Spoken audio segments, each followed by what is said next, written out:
cómo provocar los estados 1 y 0 a la entrada de los circuitos lógicos. Todo circuito lógico requiere a su entrada estados. Los estados pueden ser 1 o 0. Al 1 le denominamos high o alto y al bajo lo denominamos low o simplemente bajo. Pero ¿a cuánto equivale el 1 y el 0 en los circuitos lógicos? De esto depende fundamentalmente el voltaje con el cual alimentemos al circuito integrado. Si el circuito lógico es alimentado con 5 voltios, entonces el estado lógico 1 equivale justamente a 5 voltios, por lo que el estado lógico 0 valdrá 0 voltios. Si el circuito integrado con el que trabajamos es alimentado con 10 voltios, entonces el estado lógico alto 1 equivaldrá a 10 voltios y el estado lógico 0 simplemente 0 voltios. Los dos circuitos más usados para provocar estos estados de 1 y 0 a la entrada de los circuitos lógicos son estos dos circuitos formados por una resistencia y un interruptor tipo botón. Note cómo en el primer circuito el botón está conectado hacia la fuente de 9 voltios y el resistor a tierra. En cambio, en este otro circuito es diferente. El resistor está siendo conectado a los 9 voltios y el botón está siendo conectado a 0 voltios. Analizando el primer circuito notamos que, al conectar un voltímetro entre la resistencia y masa de este circuito y estar el botón desactivado, el voltaje de salida de ese circuito será 0, por lo que estamos aplicando un estado 0 en este momento a la compuerta que sea conectada a este circuito. Pero cuando oprimimos el interruptor, entonces el voltaje en el voltímetro cambia, ofreciéndonos ahora 9 voltios. Es decir, cuando el interruptor no ha sido oprimido, el estado de salida es 0, pero cuando lo oprimimos, el estado de salida es 1 lógico, o sea, 9 voltios. Este es el circuito básico, una resistencia, un interruptor y la fuente de 9 voltios. Analicemos ahora el otro circuito donde, cuando el interruptor es oprimido, la salida es 0 voltios, pero si no se oprime, la salida es 9 voltios. Notemos la diferencia. En este circuito, cuando no se oprime el botón, es 0 voltios.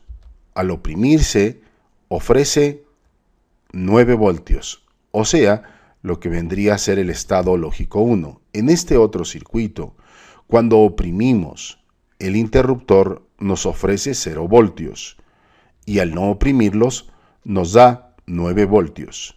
Veámoslo ahora en la simulación.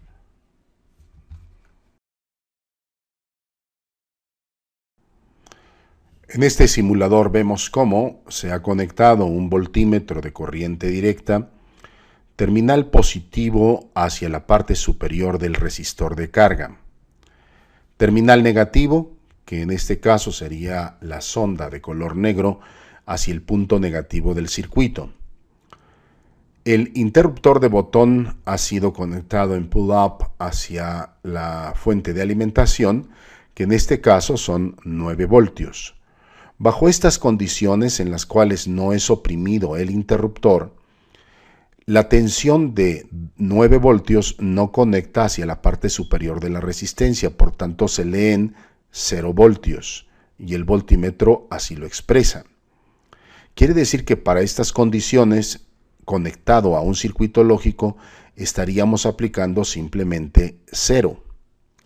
Para aplicar un 1 es necesario oprimir el interruptor.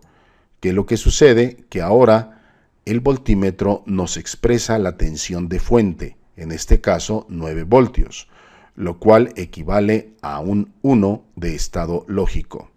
Al soltar, desconecta el circuito a través de la fuente de alimentación y la tensión de salida en este circuito es 0 voltios.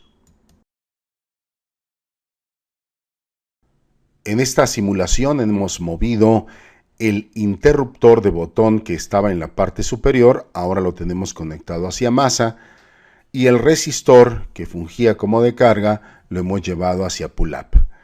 Para este caso, nótese cómo sin oprimir el botón, el voltaje de fuente se expresa en el voltímetro. Quiere decir que estaríamos arrojando un estado lógico de 1 hacia el circuito que tengamos conectado. Pero al momento de oprimir el botón, la tensión cae a 0 voltios.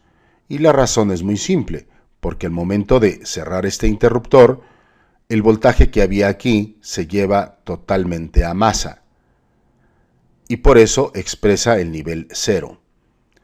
Bajo esta condición en que no se oprime, la tensión es 9 voltios, tensión de fuente. Es 1 lógico. Pero al oprimir el botón, la tensión cae a 0 y expresa estado lógico 0.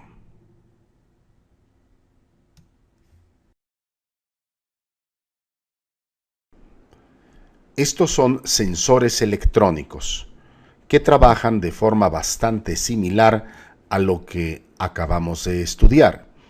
Es decir, tienen un punto de alimentación que puede ser de 5 voltios, puede ser de 12 voltios, 24 voltios, 42 voltios o 100 voltios. Depende de la naturaleza del sensor con el que se esté trabajando.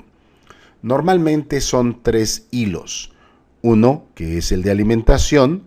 2, el hilo de salida del sensor que entrará al circuito lógico o al microcontrolador o la computadora.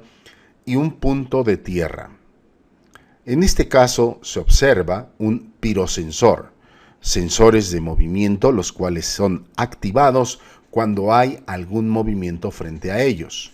Y de igual manera, se alimenta con una tensión positiva, tiene un terminal de salida y un terminal de tierra. Estos son otro tipo de sensores, aunque en el caso uno es óptico y el otro puede ser un sensor de tipo electrostático, de igual manera trabajan, es decir, se requiere de una alimentación, de un punto de tierra y un punto de salida. Los puntos de salida corresponderán a unos y ceros, los estados lógicos que debemos conectar a los circuitos integrados digitales.